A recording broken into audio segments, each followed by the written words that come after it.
Well, hello there, and welcome everyone.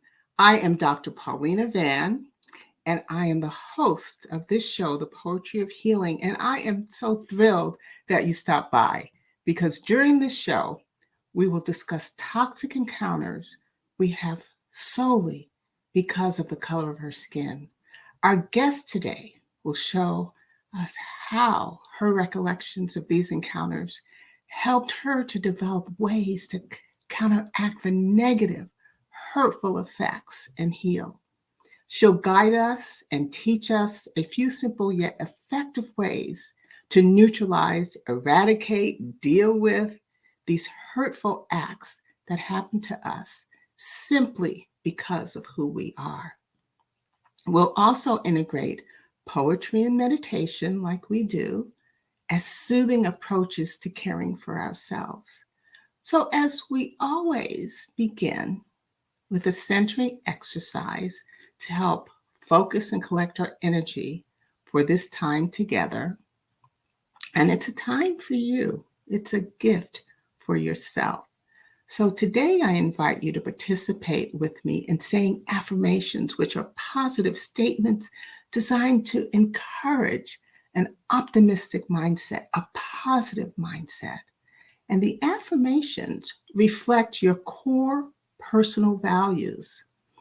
And so usually we do heart math breathing. But I wanted to start this new year with affirmations just to set a foundation. So I'm going to ask you to softly close your eyes or lower your gaze if it's comfortable. And we are going to take a couple of slow, deep breaths just to help us focus and relax. So remember, you breathe in through your nose slowly and then out through your nose or mouth. Okay, let's take a couple more breaths together. Take a breath in through your nose and then out through your nose or mouth. And then one more on your own. Okay. And as I prepare us to say these affirmations, I'm going to say it. And then I ask you to say it. So you may be at a place where you can speak it. And if you are, I ask you to do that because you can feel the energy of the words. But if you're not, then just mentally say it. And that's effective too. I have 7 that I'm going to ask you to participate in. So keeping your eyes closed or lowered, soft gaze, and then just continue to breathe slowly. Okay. So the first one is, I am enough. I am enough. I believe in my dreams, myself, and all that I am. I believe in my dreams, myself, and all that I am. I love myself for who I am. I love myself for who I am. I create my own happiness. I create my own happiness. My life is filled with abundance of goodness. My life is filled with abundance of goodness. My challenges are actually opportunities. My challenges are actually opportunities. I am beautiful, just or handsome, just the way I am. I am beautiful or handsome, just the way I am. Wonderful. So let's just take some transitioning breaths and I'll guide you. So I'd like you to take a deep breath in and out slowly to notice you are here. Take another deep breath in and out slowly to notice how your beautiful body feels. And lastly, take a nice deep breath in and out to enter this session. So thank you. So welcome for those of you viewers who have just joined us. I am Dr. Paulina Van, and I'm the author of Regala Healing, an evocative approach for self-care, self-understanding, and inner healing, and the host of this show, The Poetry of Healing. And you've joined us as we've just completed a centering exercise to help us to kind of focus and bring our energies to this place. And today's show is all about how we heal after the damage caused by racism. You are just in time to meet our guest, and I'd like to welcome to the show my new sister friend, Janis Evans. So let me bring her on. Hi, Janis. Hi, Dr. Paulina. And welcome. Thank you so much. It's so wonderful to be here. I really appreciate the invitation. Well, I am just so happy that you are here, glad that you are here. And before I introduce you, or before you introduce yourself, because I'm going to invite you to introduce yourself, I'd like for us to share with our viewers how we connected. Okay, so I'll start the story, and if you don't mind, you can wrap it up. Okay. Okay. So Janis tuned into the show a couple of months ago. It was actually the first anniversary of this show, The Poetry of Healing, on November the 11th. And as it was a show, I was being interviewed. We're celebrating the first year of this show. And I was being interviewed by Ellis Dean, who's the director of the digital programming and production at blackdoctor.org. And it was the very first show I had a question and answer segment. And I'm glad I did because Janis reached out. And Janis, would you like to take it from there and tell us? I reached out because I was really intrigued with what you were sharing about healing and poetry. I'm a poet as well. So I just immediately felt a connection and just wanted to get to know you. So I think you asked me to leave my information in the chat, and I left my information, and then you got in touch with me. And we found that we had a lot in common, not just poetry, backgrounds, and then our passion for healing. Mm-hmm. So that's how we connected, and that's how I ended up here with you today. Well, it's so interesting. Janis and I are so connected. We even had doctor's appointments this week at the same time. So there is something. So you heard me call you my new sister friend, and I mean that from the very heart. I am so glad. Yeah, that touched me. I feel the same. Yes, yes.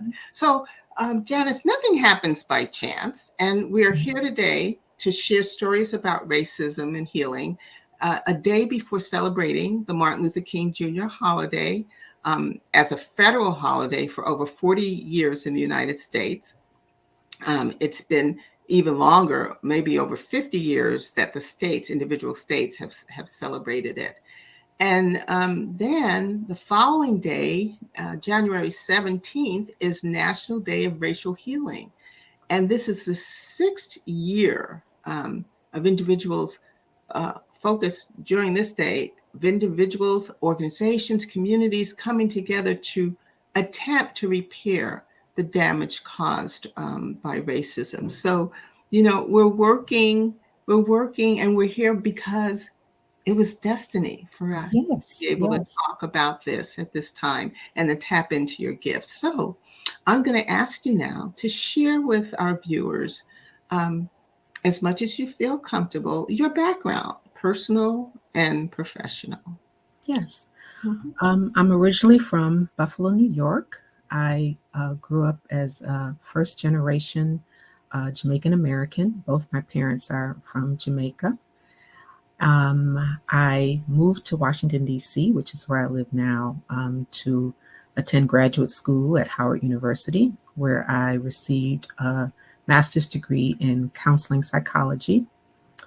I have been working in the mental health field for over 30 years now, and I run my own practice, Evans Counseling and Consultation, and I provide individual and couples counseling on anxiety, depression, grief, loss, and most currently, racial healing, as I am just dealing with my own racial healing, which prompted me to write my book, which Mhm. is Recollections About Race, Getting to the Roots and Healing.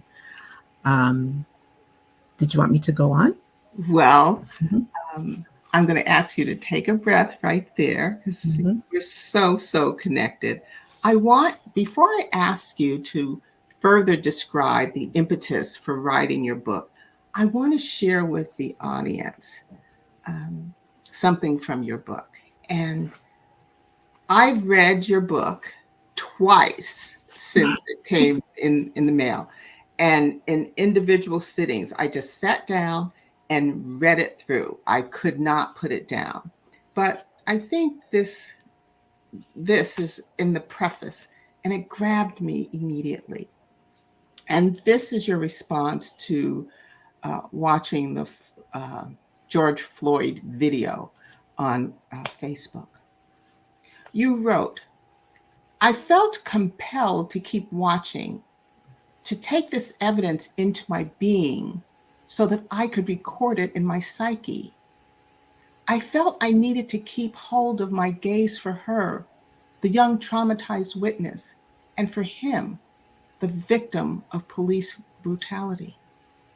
Watching this video traumatized me physically, emotionally, and psychologically. It made me weak. I never watched it again. So, Janis, if you can pick up from there.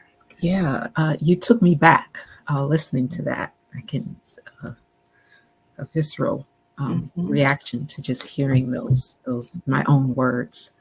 Um, when I watched that video, uh, the days after, I started remembering things that had happened to me. Things when I was a child, when I was a teenager, even as an adult, instances of microaggressions, um, racism, um, just poor treatment because of the color of my skin. And so I started writing them down. I felt that I needed to just start writing. And as I was writing, more and more kept coming up. And then after I had several of them, I said, well, I wonder if this could be a book. I've never written a book before. I'm a debut author.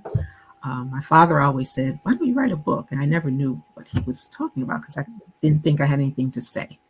So this video triggered a lot of memories. And before I knew it, I was putting a book together, asking friends to look at it, look at my stories.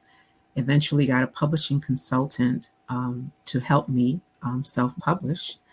And I published the book November of 2021. Mhm. And so you mentioned, thank you, Janis. And as I've spoken to the viewers about how words have energy, and so you felt the energy Mm-hmm. of your words taking you back to that very time. Yes. So, we often hear sticks and stones won't break my bones. Um, Wait, how does it go? Sticks and stones won't break my bones, and Mm-hmm. words will never harm me. Is Yes. Mm-hmm. Mm-hmm. but words have energy, so Mm-hmm. they can Mm-hmm. harm you or they can heal you. And Right. so today we're talking about the healing Mm-hmm. energy of words. So, if you might, if you would just be so gracious as to describe one or two of your recollections. In the book, you have 12. Mm-hmm. I just Mm-hmm. want to preface it by saying none of the recollections that you'll hear from Janis are new. We've all experienced at least one, and most likely all of them. And so, Mm-hmm. Janice, would you share with us? Sure. Let me share the one that I recall as a child, the first. recollection. Mm-hmm. When I was about 8 or 9, I was at a park, a public park called Delaware Park in Buffalo, New York, where my father was on a cricket team, and they played cricket. They would come, the Canadian teams would come over the border and they would play cricket, and then we would go over the Canadian border and play them. So we were at the park, and they were playing cricket, and a little boy came up to me, a little white boy, and he looked at me and he said in his Canadian accent, "Your skin's dirty." And I said, "What?" He said, "Your skin's dirty." And I didn't know what he was talking about. I thought maybe there was some dirt or something on my face. Mm-hmm. And then he was laughing. Mm-hmm. He had this real, mean kid, sardonic kind of laugh. And then it hit me what he was saying. He was saying that your skin is black. Mm-hmm. But he was saying it in the most negative way. That was my first experience with a racial slur directed at me as a child. And I was angry because I couldn't do anything. I didn't know what to do, actually. So that stuck with me, and I didn't know to what extent until I was looking at that George Floyd video. And, Janis, you bring up a good point. We're almost like a collection container of all these microaggressions and assault with words or action, and they just collect and work in the background. I mean, you're the counselor. I'm not the counselor. I'm not trying to be, Janis, but no, you're good. You're a healer. Same thing. Yes. And so, we're collecting all these things, and unconsciously just eating away. Yes. Not only at our mind and spirit, lowering our self-esteem and lowering our confidence, but it also damages our body, our beautiful body. Yes. That's why it's so important to talk about this, even though it may be uncomfortable. And when I was reading, it took you back, it transported you back to that very time. But if we don't talk about it, as you write in your book, then we can't heal it. My light keeps going off. Okay. So we can't heal it. And so I just want the viewers to know that if you're feeling a little uncomfortable right now, just take some breaths. And later on in the show, Janis is going to teach us and talk to us about some healing strategies to kind of neutralize, counteract these memories we have that are almost ingrained in our DNA, Janis. Yes. Oh, yes. Yeah. I think they're even carried generationally. Yes. And so if you would share another one with us. I mean, there's so many. When I was reading, like the traffic stop and your friend being beaten. Yes. And the issues around academics and the remedial English class in the grade. I mean, it was just, it transported me back. The only one I haven't seen is a friend beaten, but everything else you described, I have witnessed, and I'm sure a lot of our viewers have as well. So, which other one would you like to, that comes to the surface for you? I'd like to share the one about Black hair, because so many of us Black women relate to it. There's so much talk about it with the Crown Act, and different programs that have been on over the last couple of months about our hair. So I want to share this experience. I think I was probably in fourth grade. Yeah, I was in the fourth grade, so I was about 9, 9, 10 years old. My mother would buy the box perms and put in our hair. You know, in those days, our moms or our neighbors did our hair. So Yeah. she bought the box of permanent relaxer called Curl Free, and she put it in my hair. And when it was time to take it out, the best way I could describe it is I looked like a little greasy wet bird who had been electrocuted. If Mm. you can visualize that. Oh, There were yeah. pieces sticking out this way, a piece, crushed up this way, just bizarre. And I'm saying to myself as I'm recalling this, Jesus couldn't fix it. And the worst thing about it is I had to go to school the next day. I don't recall anything about what uh, children said, but I do recall my teacher looking at me with pity, looking at my hair. And I like this teacher. She was actually the first teacher where I wrote poetry in class, where I got to discover my love of poetry and writing in class and reading. So I love this teacher. She was a white teacher. So I just remember looking up at her, feeling ashamed, also looking at her white skin and her blonde hair and how perfectly coiffed it was. But my hair, being a hot mess.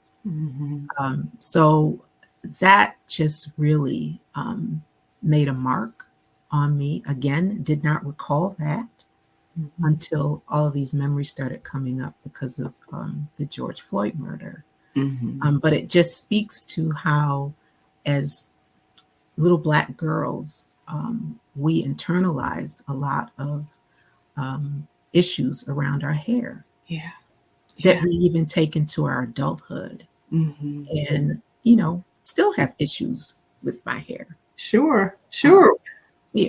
Although I embrace it now, I haven't used a chemical in my hair since 1984. I'm sorry, 1988. But we still have issues with our hair. So I really wanted to share that, especially for the Black women who are listening, that I see you and I feel you and I hear you. And I want you to embrace your stories about your hair as well. Janis, thank you so much. I have two things I'd like to say. Okay, so you talked about the curl free. You didn't talk about the burning. Do you remember the burning? I mostly remember the burning as a teenager. I can't say I recall the burning at age 9. She may have taken it out in time before that, but I do remember the burning as a teenager. Yeah, I mean, what we did, and now we know that there may be some negative health effects related to having used those types of products. But the other thing I wanted to say is that it's so interesting that out of the 12, you pulled the 2 from your childhood. And you emphasized how they kind of live with us, right? And the whole impetus for me writing my book of healing poetry was from childhood trauma. So we gotta, as children, we can't articulate this, and of course we don't know the long-term effects. But as adults, it's so important. So I'm going off a little off what we talked about, but I think it's important if you could just speak a little to the impact of childhood trauma on adults and some of the things that we see. In my practice, for years, I've been addressing the impact of unresolved childhood trauma and how it breaks the soul and the spirit. And you're also taught not to talk about it. So it takes up a lot of space in the body, in the psyche, and it really prevents people from being able to move forward or heal because they never got a chance to for it to either be acknowledged or for their feelings to be validated about it, or to be comforted over the trauma. Yes. So yeah, trauma, unresolved trauma is something that really, if it goes untreated, it really becomes a part of your identity. Mm-hmm. And you're going through life with this background music of trauma Yes. that can create fear, apprehension, about moving forward, not feeling safe. Mm-hmm. All of that, it informs your identity and your self-esteem. So unresolved childhood trauma, I think, is probably at the core of every wrong in the world. Yeah. I believe that. Yeah. And for me, my childhood trauma, I mean, I hid it for decades. How it manifested in me, besides, and people who know me will say low self-esteem. Yes, low self-esteem, feeling unlovable, but also not contracting. I'm thinking about infections. Uh, Being claustrophobic, because that's fear-based, right? It's a fear-based emotional thing. I worked it out, and I worked it out by singing gospel songs. Now, I'm not a soloist, I'm not, but I just sing out loud gospel songs if I'm in an area where I become claustrophobic or fearing heights. So the other thing I wanted to say about hair, I'm going back a little bit, but I want the viewers to know that before we signed on, we were fiddling with our hair trying to get it right. And I said, oh, All Janis, the time. we're not going to get it right. So let's just All the time. yes. We don't have to be perfect, right? Yes, absolutely. No perfection here. So let's talk about, you have a number of healing strategies that you use to heal from these traumatic experiences. And you talk about the relationship with your parents, attendance at a historically Black university. I'd like you to focus, if you might, on the spiritual grounding practices that you have used. And if you would like to talk about the effect of ancestors, because that was so soothing. Oh, yes. Well, a couple of practices that have become a part of my life over the last 20 years is practicing Tai Chi and Qigong meditation.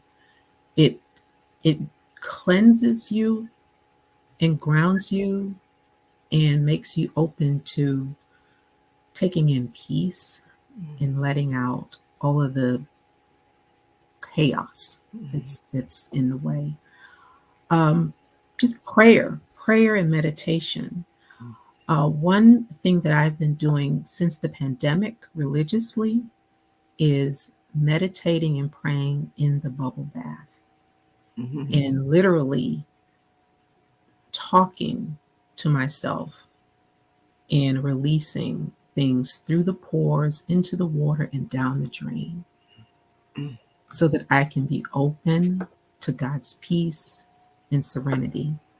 So, yeah, meditation and prayer in the bathtub. Being a part of a community, a church community. I'm very active in my church, also active in volunteer work. I think that stepping outside of yourself and giving to someone without expecting anything in return is a healing practice. What else? Journaling, which I kind of got away from, but that's a very important thing I've done over the years. To, if you can't say it out loud, there's something magical about it coming through your hand into the pen or onto the keyboard and writing it down and releasing it. So journaling is another spiritual healing practice that that I recommend. Mhm. Absolutely wonderful. Do you want to say anything about the effect of ancestors? Oh, that's right. You did ask me. You just When I get into a place of questioning whether I'm good enough or getting that imposter syndrome, I remind myself of who I am and where I came from, and that there is an energy that comes from my ancestors that I need to embrace and remind myself that they survived all kinds of trauma and injustice. And there is a part of them in me. So if I remind myself of the strength and the power of my ancestors, how can I say I'm an imposter? Mhm. How can I say that I'm not good enough? Because I carry those genes with me. Whether it's my mother who passed away, my grandmother, or ancestors that I've never even met, their energy lives in me. Yes, yes. Beautiful. That is absolutely beautiful. Mhm. So I just want to say to our viewers, if you're just joining us, I want to welcome you. I am Dr. Paulina Van, and I'm the host of this show, The Poetry of Healing. And my guest today is Janis Evans, and we've been talking about her traumatic experiences with racist encounters. And, and she just shared with us some ways she used to heal and continue to use to heal from the effects of racism. And so I just ask you if you would put in the chat, everybody, put in the chat where you're viewing from. We'd love to know where you're viewing from. You can like, share, and tag others. And typically, this is a 30-minute show. So as you can see, we've passed 30 minutes. But today, we're extending the time and gathering to hear and tell stories that will begin our healing. And so Janis is going to lead us in a healing exercise towards the ends of the show. But before she does, I'd like to invite you to participate in a meditation to prepare us for this time of reflection. And so this meditation uh, is from the Women's Meditation Network, and it's from Katie Cremotis. And it's a meditation to give us space to connect to our inner voice, which will continue to cultivate a trust in her. And I'm calling her, but if you're him, it's your him voice. And it's going to have us, if we trust our inner voice, then we trust ourselves. Okay. And this voice is always speaking to us with truth and with love.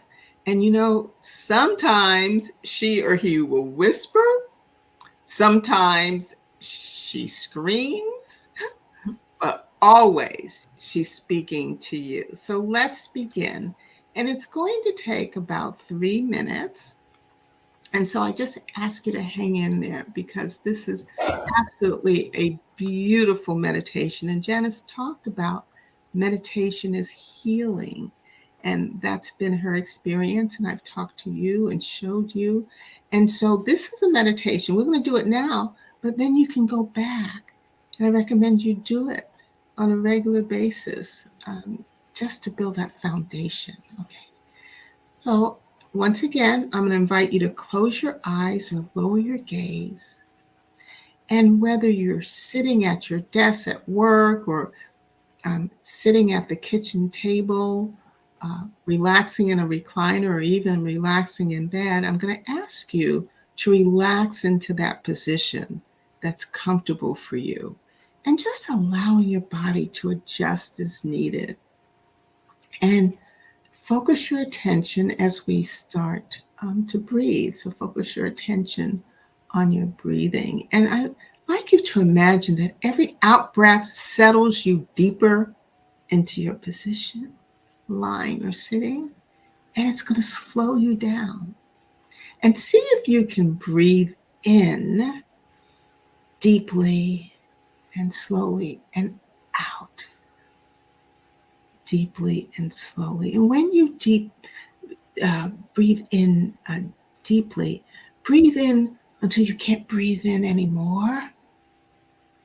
And then when you breathe out, just breathe out just a little longer to get all the air out, or most of the air out.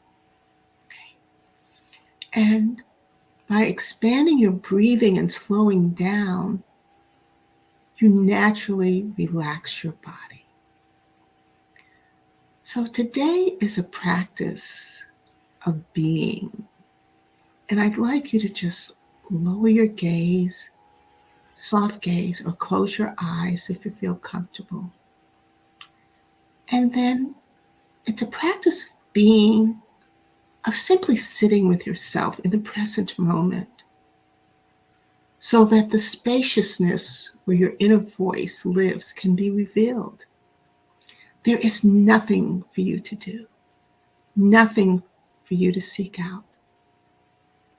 It's all here within you in this moment.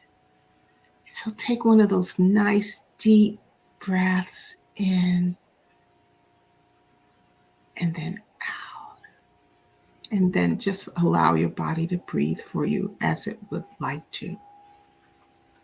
Now, perhaps your mind is trying to problem solve, trying to make sure this meditation works, longing to feel connected to yourself as you notice any thoughts or emotions arise. Just notice them and allow them to just pass. Bringing yourself back to your breath, the natural breathing that your body wants, a natural rhythm that is slowing you down and relaxing. This is the doorway to your inner voice, this present moment, this breath, this space that exists within you. When you release your thoughts and emotions, just be here and listen a bit. Okay? We're about halfway through the meditation. If there's guidance you're seeking, decisions you're pondering, emotions you're managing, imagine them being released from you every time you breathe out. And just allow yourself to be here right now with no agenda, no expectations, no attachment to the outcomes, no desires, just deep presence. This is the way in, letting it all go. Breathe. Feel that spaciousness expand. Feel the softness. This is your home. This is you. Be here and connect with your inner voice. Perhaps imagining yourself bringing your hand to your heart and tapping into your true self. And right now, we're just going to be here for a moment, but when you listen to this again, you can just stop and be here for a few minutes and listen to your inner voice. Everything you could possibly want is already here for you, inside of you. All you have to do is be here and listen. Your inner voice is always here to guide you with never-ending love. True joy begins here, right here, in this beautiful moment. And as you just take a deep breath in and out, what I'm going to do is just have us prepare for Janis and transition with about 15 seconds of music. Okay, so I'm going to just add the scene and then just going to play this 15 seconds.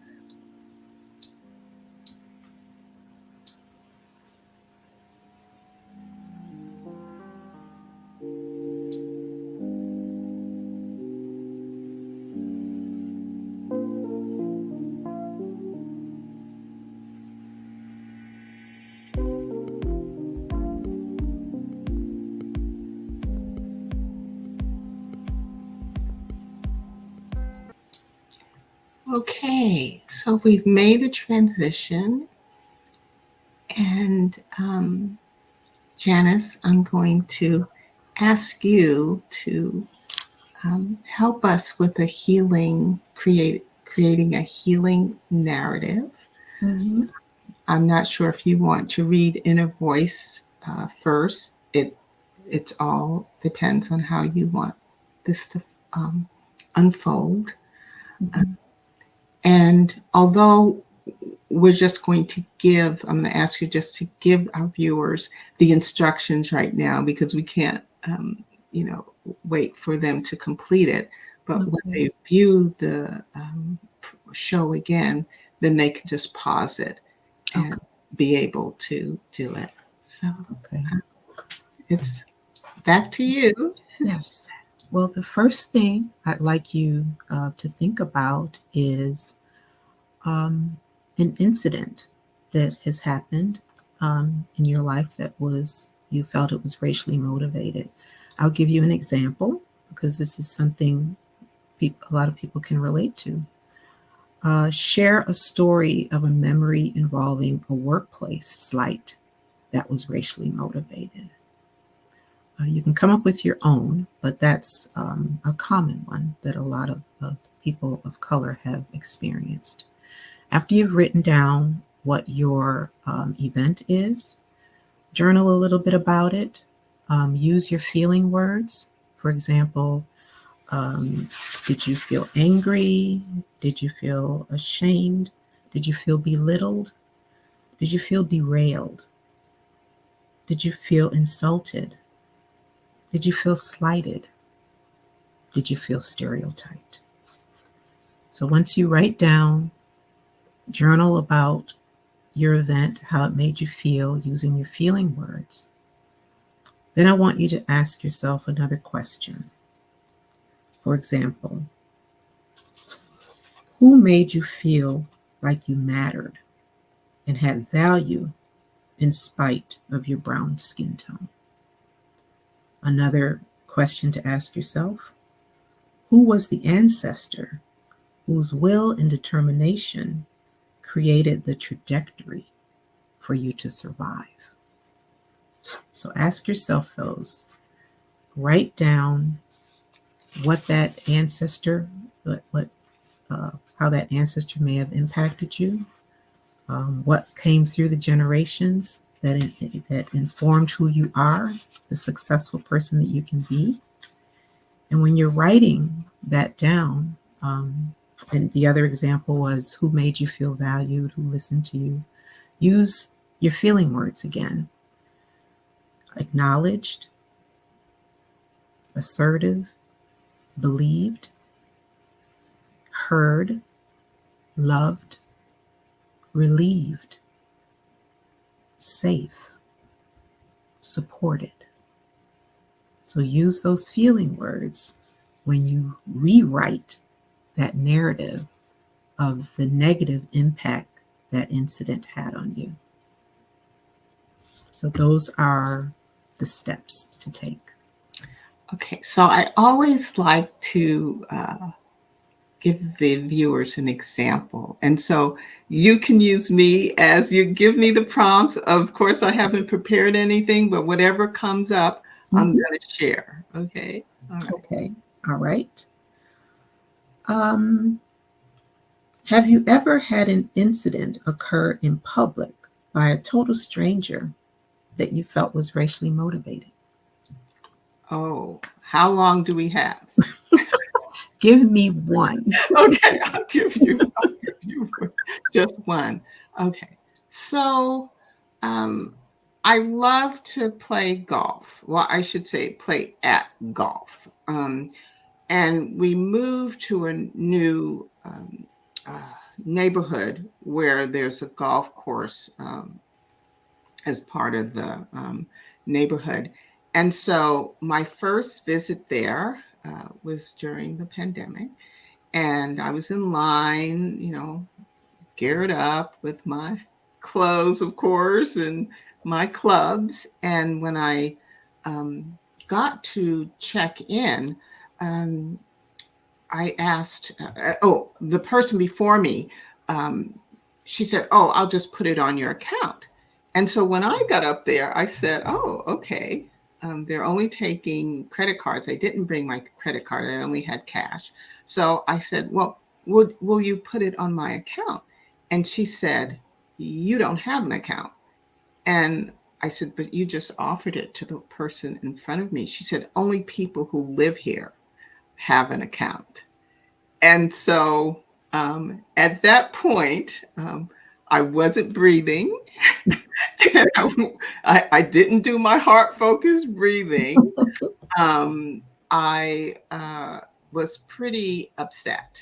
Um, Mm-hmm. and, Mm-hmm. I asked her, I said, "What makes you think that I would just walk in here and ask for something that I'm not entitled to?" And the story gets worse, but Mm-hmm. that's where I'll end it. Mhm. Okay. Can I put some feeling words to what you just described? Absolutely. Demeaned, devalued, minimized, angry, debased. Mhm. Mhm. Um, and I will add, I felt a lack of trust. I felt she felt that I wasn't worthy to live here. That I just rolled in off the street. Matter of fact, I asked. I said, "Do you think I just rolled in here off the street?" um, Mhm. and so there was a lot packed into that experience. Yes, Yeah. layers and layers. Yes. She ignited your ancestors. Yes. Yes. Hmm. Yes. And I felt it in my whole body. Hmm. Hmm. My Hmm. whole body. Um, Hmm.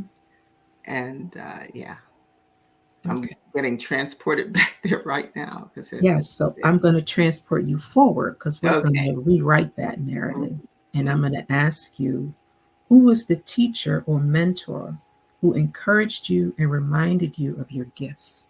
Mhm. Mhm. And I am so blessed to have many of those people in my life. But I'm gonna go back to as a teenager, and the Hmm. first person who did that to me, and it was a nun. I went to Catholic schools, Hmm. and it was a nun, and she said, "What are you doing after graduation?" This was in high school. And I said, "I'm going to City College and get my nursing degree."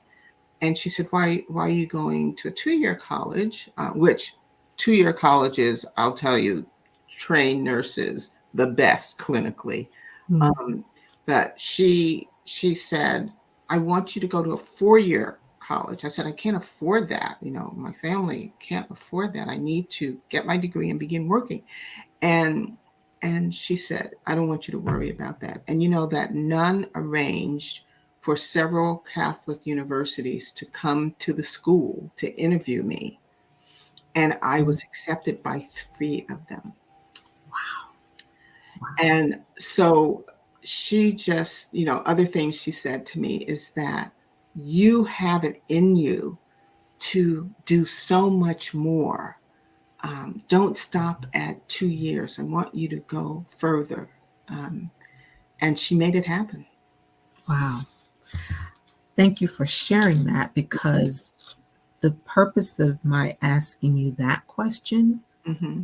is to see your gifts and your specialness Hmm. to counteract the way that woman treated you like you weren't worth anything, like you were not good enough to have residence there. Yeah. But other things happen in our lives, Hmm. teachers, mentors, whoever these angels are, to Hmm. remind us how special we are and how to value ourselves Hmm. and to pull forth the innate God-given strengths and gifts that we have to Hmm. make us feel like we matter.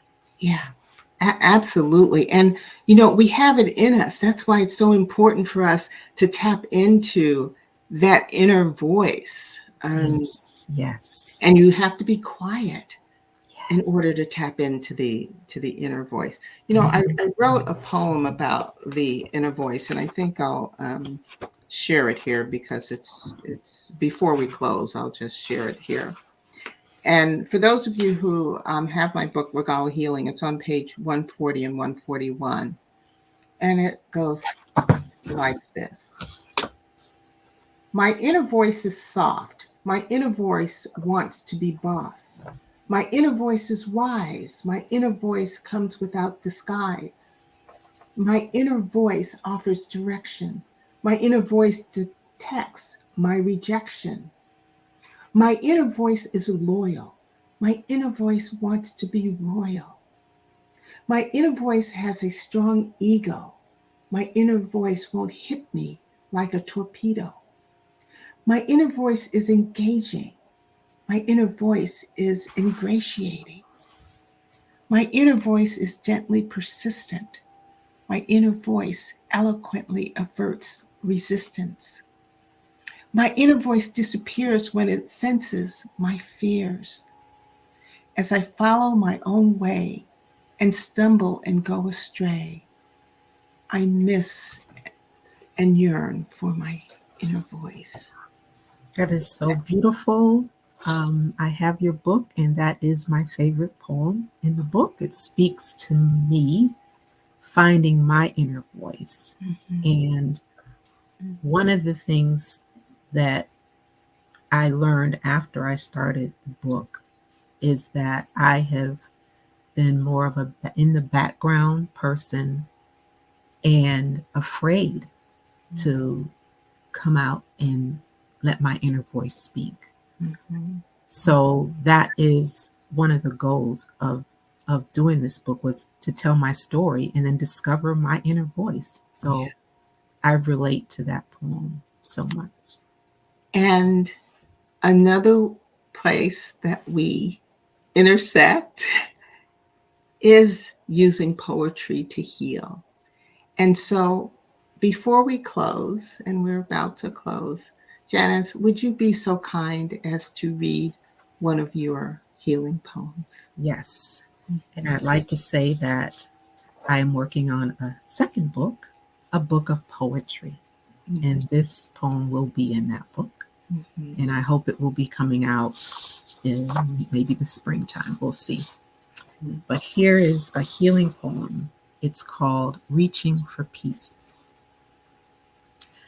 As I look for calm within, distressing from the day, I reach for peace inside myself and exhale and heartbeat away. The peace that lives within my heart is often hard to find, caught up inside life's chaos, stuck in my stressed out mind. To be centered is my goal, stability within, clearing out the daily noise, shutting out the din. Mm-hmm. Praying, breathing, standing still, I find my place of peace. The pathway to my heart is clear. Distractions will now cease. Peace is just a breath away. I get there at my will. With God's help, I pause and say, be calm, my heart, be still. Oh, let's everybody just breathe that in. That's absolutely beautiful. Thank you. I just felt my heart getting warmer and warmer. And as the words came. So Mhm. Janis, I just want to thank you for joining us today, this first episode of this new year. And you've given us so much that we can reach back and utilize, reflect on, Yes. to work on our healing. Mhm. I'm sure that there's going to be something else that we want to collaborate with, and I'm going to Oh, invite you back. I'd love to come back. Oh, I am so happy. So I'm going to say goodbye to you now, and I just wish you just continued not even luck, because you have the gift, just continued blessings as what you have been given, you give to the world.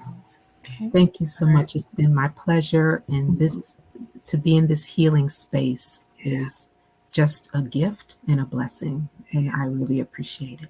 you're very welcome. And I'm going to share at the end of the show, I'll put up a slide for our viewers to be able to touch your work and get your work. Okay. All right. It'll be Okay. great. Bye, Thank you. Janice. Bye bye. And so, as persons, we're going to close now. And I just thank you for hanging in there. This was a longer program than usual, but I'll tell you, this is just, I know I needed this, and I hope you did too. So, as persons of African descent, we have been traumatized and damaged by effects of racism. But our guest today, Janis Evans, has recollected some of her own experiences, which really are our experiences. Um, we have positive experiences in our lives that can help us heal and heal again and again.